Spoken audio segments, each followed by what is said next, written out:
Durante mucho tiempo se pensó que los continentes siempre estuvieron donde se encuentran hoy en día y que su aspecto era estable.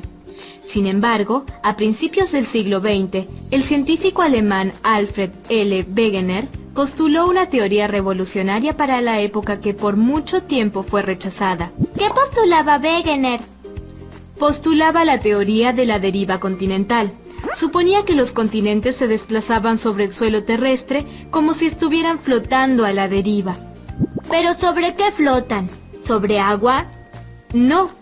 Tanto los continentes como los océanos se sostienen sobre una capa sólida llamada litosfera, que a su vez está apoyada en otra capa viscosa llamada astenosfera. La litosfera sobre la que están apoyados los continentes y el fondo oceánico no es continua, sino que está dividida en placas, cada una con un nombre determinado. En la zona conocida como astenosfera hay magma en estado viscoso. Este magma está en continuo movimiento, está ascendiendo en determinadas zonas del planeta y descendiendo en otras. En estas zonas en donde asciende y sale a la superficie, el magma se enfría y forma litosfera nueva, pero en las que desciende, la litosfera se hunde y se funde nuevamente en el manto. ¿Me siguen? Claro, eso quiere decir que se va creando placa de un lado y deshaciendo del otro. Exacto. Entonces los continentes y las islas que están sobre la litosfera se van moviendo desde la zona de divergencia hacia la de convergencia.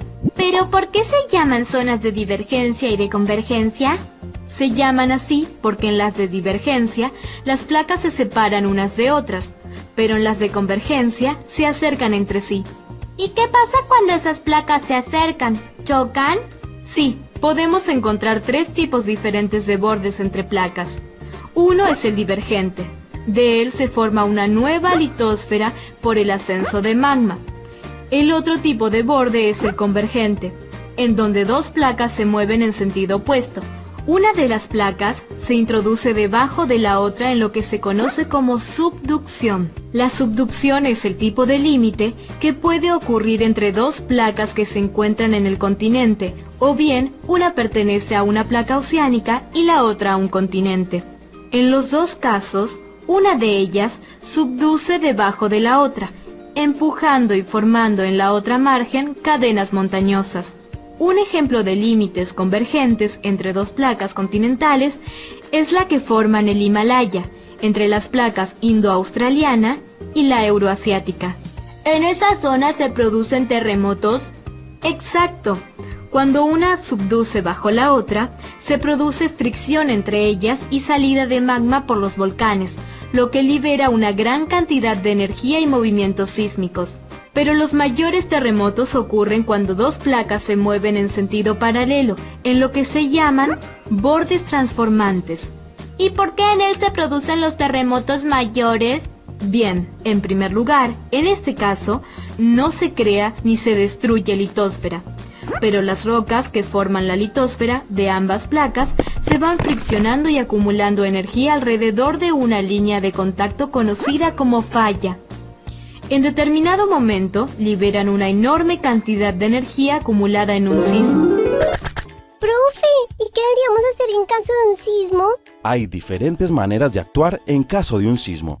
Lo más importante es mantener la calma y alejarse de las edificaciones de forma ordenada. Entonces, cuando se produce un terremoto, todo lo que esté encima de esa falla se mueve. Sí, ahora veo que los lugares que no se encuentran sobre un límite entre placas no sufrirán tantos terremotos. Así es. En América del Sur, por ejemplo, un lugar en donde se encuentran dos placas convergentes es entre las placas de Nazca y la sudamericana. Allí es justamente donde se forma la cordillera de los Andes y donde hay volcanes. Por eso es más común que cerca de la cordillera se produzcan terremotos. Sí, y no son tan grandes como el que puede producirse en la falla de San Andrés.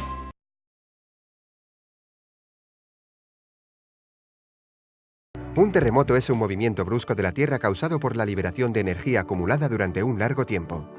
La corteza de la Tierra está conformada por una docena de placas de aproximadamente 70 kilómetros de grosor, cada una con diferentes características físicas y químicas. Estas placas tectónicas se están acomodando en un proceso que lleva millones de años y que le han ido dando la forma que hoy conocemos a la superficie de nuestro planeta, originando los continentes y los relieves geográficos. Este es un proceso que todavía está lejos de finalizar. Normalmente estos movimientos son lentos e imperceptibles, pero en algunos casos estas placas chocan entre sí como icebergs gigantes de tierra sobre un océano del magma presente en las profundidades de la Tierra, impidiendo su desplazamiento. Entonces una placa comienza a desplazarse sobre o bajo la otra, originando lentos cambios en la topografía. Si se impide el desplazamiento, comienza a acumularse una energía de tensión que en algún momento se soltará, y una de las placas se moverá bruscamente contra la otra, rompiéndola y liberando una cantidad variable de energía que origina el terremoto. Las zonas en que las placas ejercen esta fuerza entre ellas se denominan fallas, y son los puntos en los que con más probabilidad se originarán fenómenos sísmicos. Cuando en la prensa oyes hablar del hipocentro del terremoto, se refieren al punto en la profundidad de la Tierra desde donde se libera la energía de un terremoto. El epicentro es el punto de la superficie de la Tierra directamente sobre el hipocentro, desde luego donde la intensidad del terremoto es mayor. Las réplicas son movimientos sísmicos que ocurren en la misma región donde hubo un temblor. Estos temblores son una consecuencia de readecuaciones de la corteza terrestre, alrededor de la falla en que se dio el sismo principal. Desde el devastador terremoto de 1985, México ha sufrido una decena de grandes sismos. Todo el territorio mexicano se encuentra en el borde de una de las placas de la corteza terrestre bajo las que se está desplazando otra, lo que provoca la alta sismicidad de la región. La medición de terremotos se realiza a través de un instrumento llamado sismógrafo, el que registra la vibración de la Tierra producida por el sismo y nos informa de la magnitud y la duración. La escala Richter es la más común y representa la energía sísmica liberada en cada terremoto. Es una escala que crece de forma potencial, que asigna un número para cuantificar la energía que libera un terremoto. Los sismos con magnitud superior a 6,9 se miden desde 1978 con la escala sismológica de magnitud de momento. La ciencia lleva casi un siglo intentando averiguar cuándo se producirá un terremoto, pero todavía no se ha logrado, son impredecibles. Lo que sí se está haciendo es anticipar sus peores efectos.